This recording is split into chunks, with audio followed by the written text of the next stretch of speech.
The markets can not only rip in an instant these days, but they can also drop like a rock.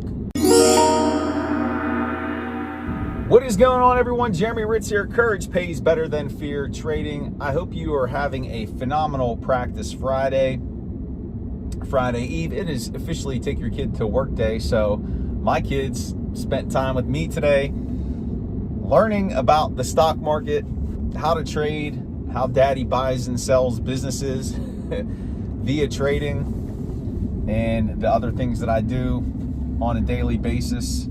And it was pretty cool. Not that they did that the entire day. I would be lying if I said that they were sitting with me the whole day as I was doing my thing, because they weren't. But I at least got to show them, hey, this is what I do.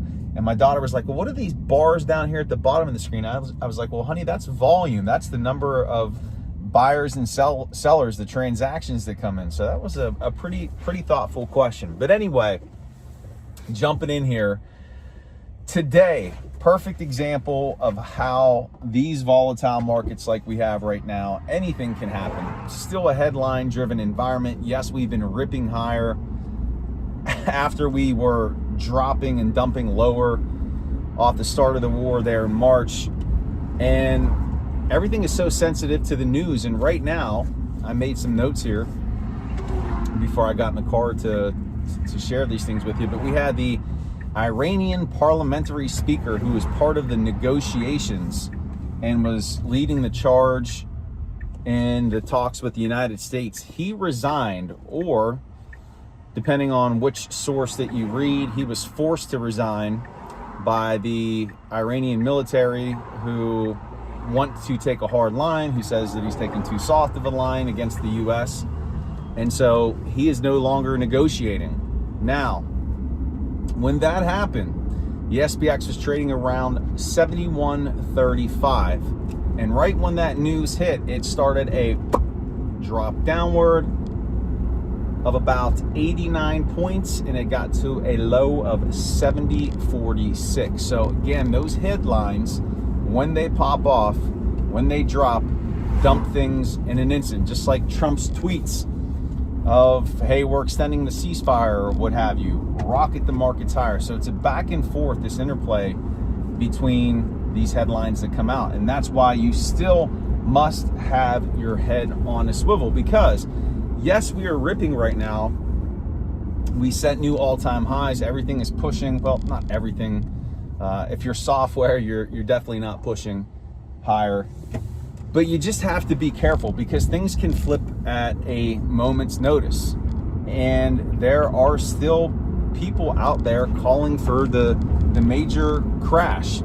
And what happens too, and I actually recorded an episode of Driven yesterday, but I didn't publish it because I thought that I was being a little too extra. But what happens when you get these massive moves in either direction, like right now, things are ripping higher and the bulls are firmly in charge, emotion starts to creep into traders and investors. And people get mad. They get mad when the market just keeps going up and they're a bear. Like, they're married to a position. Like, oh, I'm short. This market's overvalued.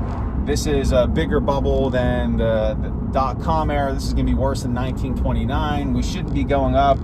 Inflation's going higher because of this war with Iran, all those things. But here's the thing, you can't trade off of that. If you're trading off of that, just to give you some advice, that's trading off of emotion. That's not trading the chart. You're going to get wrecked. You're going to lose money. That is not sound trading. That is not objective trading. And I'm seeing tons of it out there. There's a saying, the trend is your friend for a reason, and this is exactly it, right?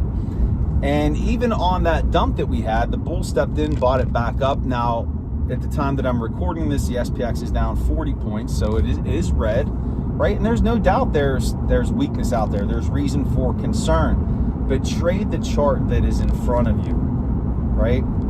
And trading is different from investing, mind you, but you have to be aware of that.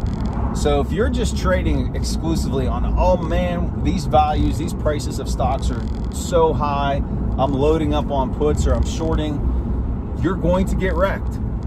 You're going to get wrecked. You are. And what happens is when those shorts go against people and we have a big bullish run like this, they get mad. Oh, the market's manipulated. Oh, this and that. Trade the chart. Trade the chart. Don't trade what you think should happen, right? And if you do that, then you're going to be okay. You're not going to be in a position where you're mad because your trades are getting wrecked, because you're actually trading off of information, data, and not just what you think is going to happen. So I wanted to put that out there. But it is true, we are pushing into some crazy valuations. We're pushing into territory on some of these stocks where we are really high. Now, it's justified in some cases because, again, we come back to artificial intelligence and AI, how it's going to reshape and change things. I don't think people really have a true understanding of what that's going to look like. But you can't ignore it and you can't avoid it. And you're seeing lots and lots of these chip companies continue to push higher. We're seeing the semiconductors just rip, whether it's ARM, Avgo, Broadcom, NVIDIA, AMD, they are just pushing higher. And that is stretching valuations, right? And so, yes, could we cool off for a little bit? Absolutely. And we're getting some selling today. We'll see how today finishes. But that doesn't mean that there is a market top. And who cares if there's a market top, right? Because there's two buckets in how we approach this. There's the trading side, which is our short term. We get in, we have our stop loss, we have our profit taker. We're trying to make money in the short run. And then we have our investing bucket. We don't care if it's a market top, right? Because we're invested for the long game, right? And if the market drops, great. We just buy more and we hold, right? That's what we do. So we got to separate those two things. But I did want to bring up Michael Burry, right? Haven't talked about him in a while. And it's interesting. My man loves to buy from the gutter, from the bottom. And he has recently made some purchases. And uniquely enough, GameStop, ticker symbol GME of Roaring Kitty fame, a few years back. And also PayPal, which has just been getting smoked. And some software companies. And again, software has been getting crushed. I need to just do a video on what is going on in the software space. Maybe I'll set that up this weekend. But AI threatening the viability of software stocks, being that, you know, you look at something like Claude, it's able to really do everything that software companies do. And really what's going to happen is those that don't have inherent pure value are going to die off. So that's why you're seeing so much pressure in this space. We saw today ServiceNow got crushed yesterday on their earnings report. They're down about $1.19 today. So you're seeing that across the board.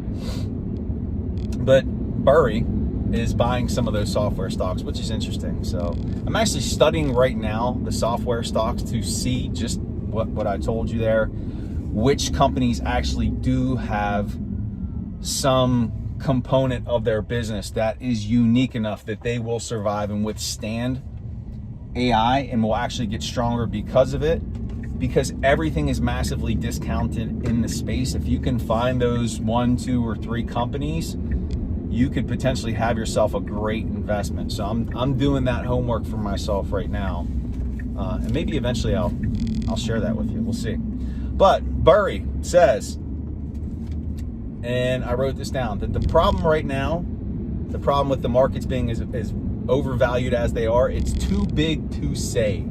This problem is too big to save, that a catastrophic crash is coming that is going to be worse than the dot-com bubble in 2000. Now, Michael Burry was also the one who tweeted sell in 2023.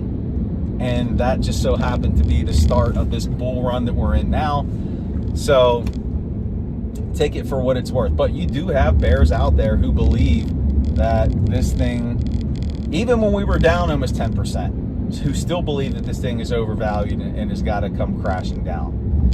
And you also have a guy like Tom Lee, who is a perma bull, the flip side of a Michael Burry, who says that after this push higher up into the 7400s, that we could potentially see a 20 to 30% decline, a drop, bear market, followed by what he says will be the best, one of the best periods ever in the stock market.